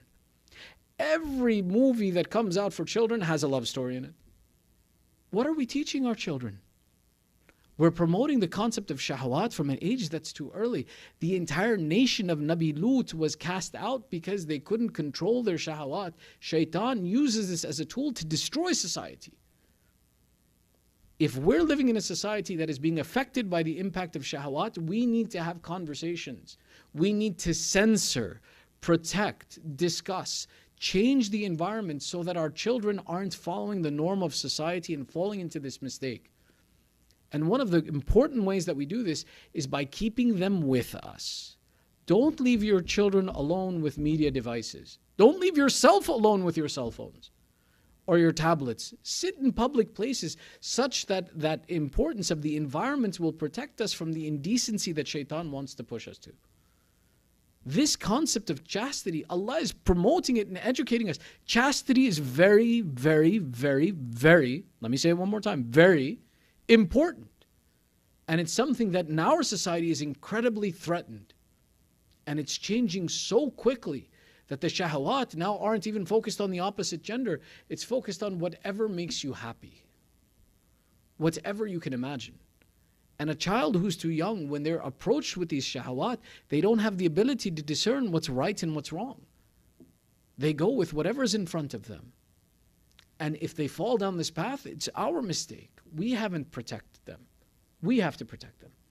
The third and final lesson that we'll mention is believing in the signs of Allah. And seeing the signs of Allah as an authority over us, to know that we have a responsibility to fulfill these obligations, and that in our life Allah is constantly giving us signs. Allah is constantly giving us ways by which we should recognize Him and see Him. Now, it may not be that we see an infant talking in front of us, but each of us in our day-to-day life comes across things that if we were to pay attention, we would see the signs of Allah present before us in our life. And it's important to pay attention to them because that is a source of protection for us from the environment that we live in. Sallu ala Muhammad wa ali Muhammad.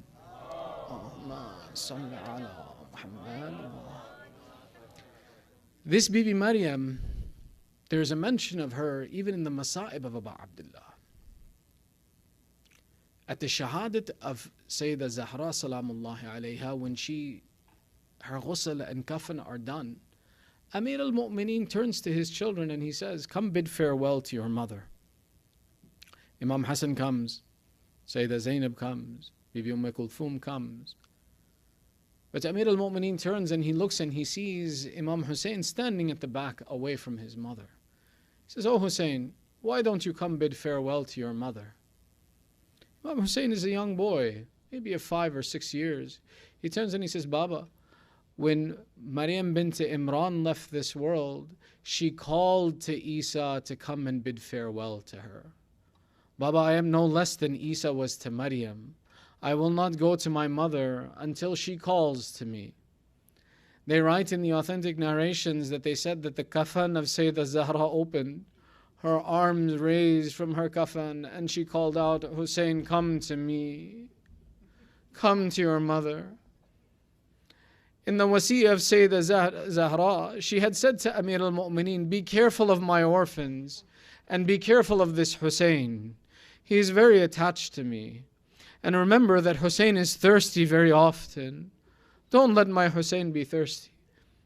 Sayyidah Zahra knew that her Hussein was special to her, which is why when Imam al-Hussein refused to go and bid farewell to his mother until she called him, they said that when this kafan opened and the hands were raised, Abu Abdullah as a child ran to his mother and he hugged her and he lay on her chest.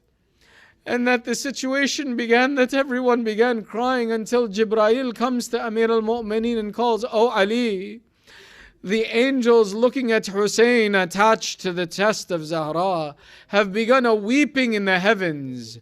That, Oh Ali, if you do not remove this Hussein from the chest of Zahra, we fear that the heavens will collapse and this earth will come apart. Oh Jibreel, with all due respect, why was it that seeing Hussein on the chest of Zahra, the malaika almost let the world fall apart? But when that mal'oon Shimr sat on the chest of Abu Abdullah, why did the earth continue? Why did the earth not become rendered asunder? Why did the world not come apart when that Hussein was in a condition that the mal'oon sat upon him? This Sayyidah Zahra did not leave Abu Abdullah alone like this. Nafi ibn Hilal narrates that on the night before Ashura, I took the responsibility of being the security guard of Imam al-Hussein. And I followed him as he went through the tents. I followed him as he fulfilled his responsibilities in the guarding of the women on the night of Ashura. I saw him do a number of things. One of the things I saw him do is that there were needles that lay in the field of Karbala that fell from the trees. I saw Abu Abdullah remove these needles from amongst the tents.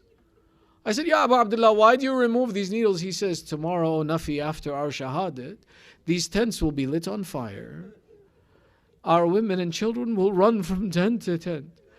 Nafi, they will be in enough difficulty. I don't want these thorns to be a problem for them. I want to remove them.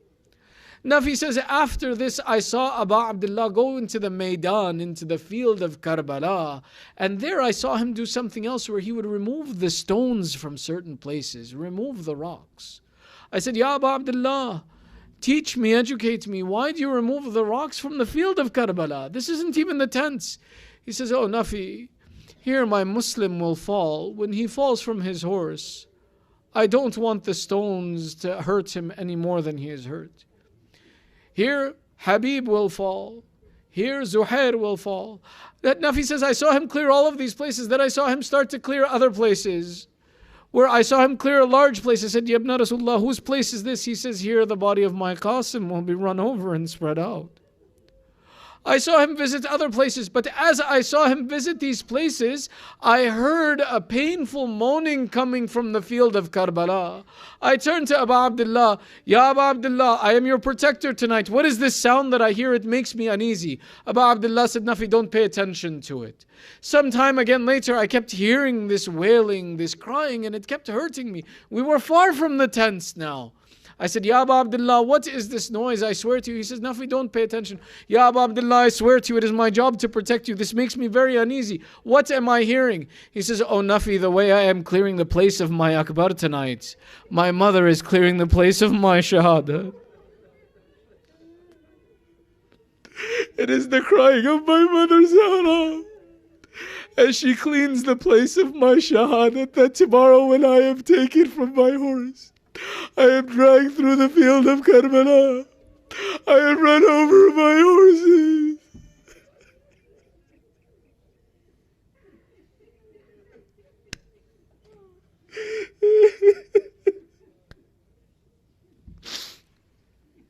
ألا لعنة الله على القوم الظالمين وسيعلم الذين ظلموا أي منقلب ينقلبون. إنا لله وإنا إليه راجعون رضا بقضائه وتسليما لأمره ندعوك باسمك العظيم الأعظم الأعز الأجل الأكرم يا الله يا الله يا الله يا الله يا الله يا الله يا الله يا الله يا الله يا محمود بحق محمد يا أعلى بحق علي يا فاطر السماوات بحق فاطمة يا محسن بحق الحسن يا قديم الأحسان بحق الحسين. Oh Allah, accept this small ibadat from us. Ya Allah, give the thawab of this majlis to the marhumin of the sponsors of this majlis, to our marhumin, to the marhumin, all those who are in need of dua. Ya Allah, forgive our sins and cover our flaws. Ya Allah, we have gathered here with hajat. By the tears in our eyes, fulfill the hajat of the mu'mineen. Ya Allah, those amongst our families, our communities, the mu'mineen who are sick and suffering through sickness, Ya Allah, give shafa'at to the mu'mineen wherever they are. Ya Allah, protect the mu'mineen, the muslimin, and all the people from this waba, and save us from this waba and sickness. Ya Allah, keep our children on the upright path of Ali Muhammad. Ya Allah, hasten the reappearance of Sahib al-Zaman. Make us from his upright supporters. And O Allah, entitle us to the shafa of Aba Abdullah in dunya and in akhirah. Matam Hussain.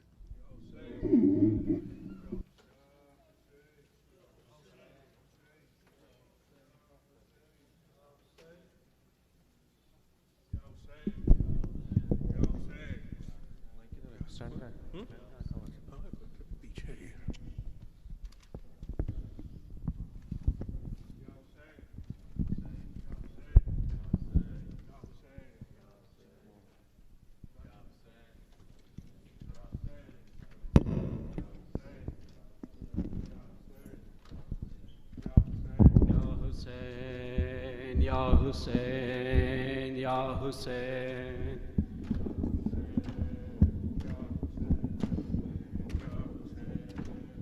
Ya Hussein, Ya Hussein, Ya Hussein, Ya Hussein.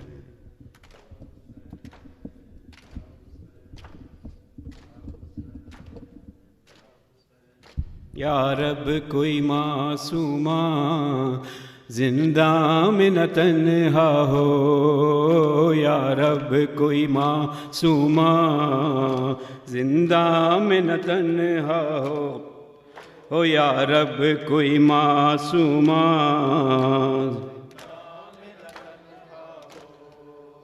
یا رب کوئی معصوما زندہ میں نہ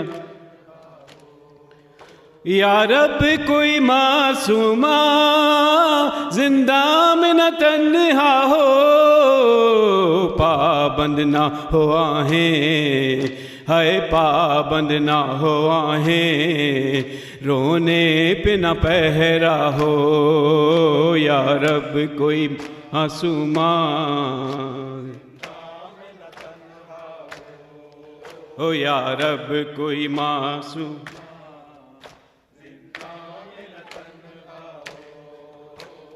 تھی جس کو نیند آتی شبیر کے سینے پر تھی جس کو نیند آتی شبیر کے سینے پر زندہ در زندہ ہائے زندہ در زندہ اس کے لیے قضا ہو یا رب کوئی معصوما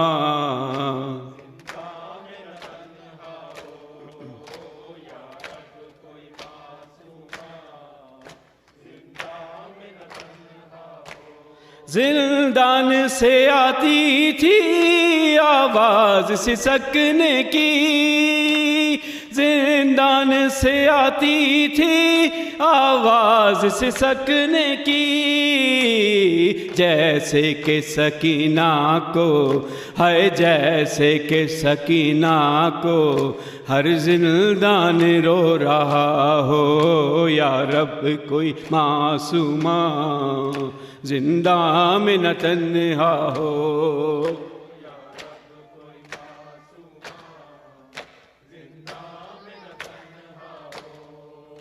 یا رب کوئی معصوما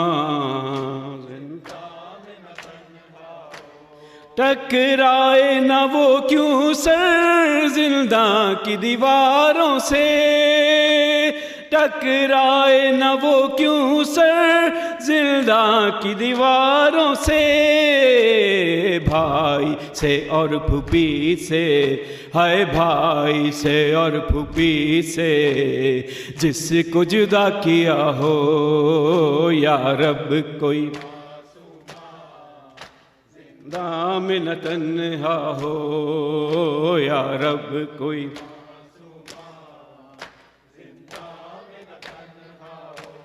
تھی جس کو نیند آتی شبیر کے سینے پر، تھی جس کو نیند آتی شبیر کے سینے پر، زنداں در زنداں ہائے زنداں در زنداں، اس کے لیے قضا ہو یا رب کوئی ماں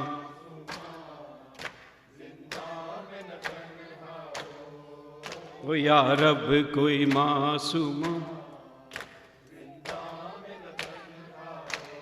زندان میں اے نجفی یاد آئی سکینہ کی، زندان میں اے نجفی یاد آئی سکینہ کی، دل رو رو کہہ رہا ہے، ہائے دل رو رو کہہ رہا ہے، اب نہ اجالا ہو یا رب کوئی معصومہ، یا حسین یا حسین یا حسین یا حسین یا حسین، خورشید بھائی تشریف لائی، یا حسین یا حسین یا حسین یا حسین یا حسین یا حسین یا حسین، شاہ والا کی آن باقی ہے، شاہ والا کی آن باقی ہے، شاہ والا کی آن باقی ہے، کربلا تیری شان باقی ہے، کربلا تیری شان باقی ہے، شاہ والا کی شان باقی ہے، شاہ والا کی شان باقی ہے، مٹنے دیں گے نہ ہم عزائے حسین، مٹنے دیں گے نہ ہم عزائے حسین، جب تلک جام جان باقی ہے، شاہ والا شاہ والا کی شان باقی ہے، حرملا مٹ گیا زمانے سے، حرملا مٹ گیا زمانے سے، قصہ بے زبان باقی ہے، شاہ والا شاہ والا کی شان، بولے قاسم کو مار کر آدھا، بولے قاسم کو مار کر آدھا، اکبر نوجوان باقی ہے، شاہ والا کی آن باقی ہے، شاہ والا کی آن باقی ہے، ہائے آل نبی کے بازو پر، ہائے آل نبی کے بازو پر، رسیوں کے نشان باقی ہے، شاہ والا کی آن باقی ہے، شاہ والا گو بظاہر نہیں امام کوئی، گو بظاہر نہیں امام کوئی، ایک امام زمان باقی ہے، شاہ والا کی شان باقی ہے، شاہ والا کی شان باقی ہے۔ قتل مولا ہوئے مگر منظر، قتل مولا ہوئے مگر منظر، آن باقی ہے شان باقی ہے، شاہ والا کی آن باقی ہے۔ یا حسین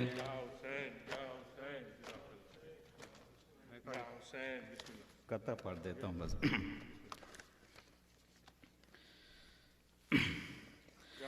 یا حسین رہ گئی دشت میں تنہا تو وطن یاد آیا، رہ گئی دشت میں تنہا تو وطن یاد آیا، پانی پایا تو ہر ایک تشنہ دہن یاد آیا، لے کے ہر چیز مدینے سے چلی تھی زینب، ارے لاش پر بھائی کے پہنچے تو کفن یاد آیا، شبیر تیری غربت کی قسم، میں لاش تیری دفنا دیتی، گر سر پہ میرے چادر ہوتی، میں تجھ کو کفن پہنا دیتی، شبیر یہ دیس پرایا ہے، ورنہ میں تمہاری میت پر انبار لگاتی، کلیوں کے پھولوں کی می برسا دیتی، شبیر تمہیں معلوم تو ہے میرے ہاتھ بندھے ہیں گردن سے، گر ہاتھ میرے جو کھلے ہوتے، میں لاش وطن پہنچا دیتی، شبیر یہ تم نے اچھا کیا، کعبے سے نکل آئے، ورنہ یہ امت خیموں کے بدلے میں کعبے کو آگ لگا دیتی، کوثر یہ کسے حق حاصل ہے، تحریر نبی کی چاک کرے، امت کو اگر منظور نہ تھا، زہرا کو سند لوٹا دیتی۔ بہن غریب ہے بھیا، کفن بھی لا نہ سکی، بہن غریب ہے بھیا، کفن بھی لا نہ سکی۔ اے بھائی اہل ستم سے تجھے بچا نہ سکی، بہن غریب ہے بھیا، کفن بھی لا نہ سکی، بہن غریب ہے بھیا، کفن بھی لا نہ سکی۔ وہ جس کی شادی کا ارمان بھی تھا مجھے بھیا، وہ جس کی شادی کا ارمان بھی تھا مجھے بھیا، میں ایسی اجڑی کے دھولا، میں ایسی اجڑی کے دھولا اسے بنا نہ سکی، بہن غریب ہے بھیا، کفن بھی لا نہ سکی، بہن غریب ہے بھیا، کفن بھی لا نہ سکی۔ کہا رباب نے رو کر یہ پیاسے اصغر سے، کہا رباب نے رو کر یہ پیاسے اصغر سے، مجھے یہ غم ہے کہ پانی، مجھے یہ غم ہے کہ پانی تجھے پلا نہ سکی، بہن غریب ہے بھیا، کفن بھی لا نہ سکی، بہن غریب ہے بھیا، کفن بھی لا نہ سکی۔ یا حسین یا اللہم صلی علی محمد وآل محمد وعجل فرجہ۔ اللهم صل على محمد وآل محمد. بسم الله الرحمن الرحيم. السلام عليك يا رسول الله، السلام عليك يا نبي الله، السلام عليك يا حبيب الله وخاتم النبيين، السلام عليك يا أمير المؤمنين علي بن أبي طالب، السلام عليك يا فاطمة الزهراء سيدة النساء العالمين، السلام عليك يا حسن بن علي المجتبى، السلام عليك يا أبا عبد الله الحسين الشهيد بكربلاء، السلام عليك يا أبا عبد الله وعلى الأرواح التي حلت بفنائك، عليكم مني جميعا سلام الله أبدا ما بقيت وبقي الليل والنهار، ولا جعله الله آخر العهد مني لزيارتكم. السلام على الحسين وعلى علي بن الحسين وعلى أولاد الحسين وعلى أصحاب الحسين جميعا ورحمة الله وبركاته. السلام عليك يا تسعة المعصومين من ذرية الحسين، علي بن الحسين زين العابدين ومحمد بن علي الباقر وجعفر بن محمد الصادق وموسى بن جعفر الكاظم وعلي بن موسى الرضا ومحمد بن علي الجواد وعلي بن محمد الهادي والحسن بن علي العسكري وحجة الله يا ابن الحسن يا صاحب العصر والزمان، عجل الله تعالى فرجك وسهل الله تعالى مخرجك وظهورك وجعلنا من أعوانك والأنصارك المستشهدين بين يديك. السلام عليكم جميعا ورحمة الله وبركاته. اللهم صل على محمد وآل محمد وعجل فرجه.